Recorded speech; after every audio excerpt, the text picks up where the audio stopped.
Hey guys, this is just like every other video of mine, except starting now I have an auto-tuned voice. So let's begin by scrambling our cubes.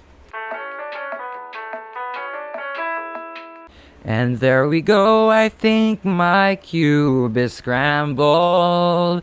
I hope I didn't scramble it wrong. So let's just get into the solve.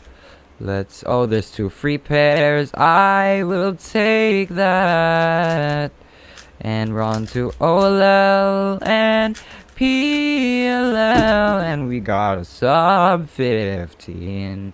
I was expecting we'd do worse, but we made it, and we got a sub 15.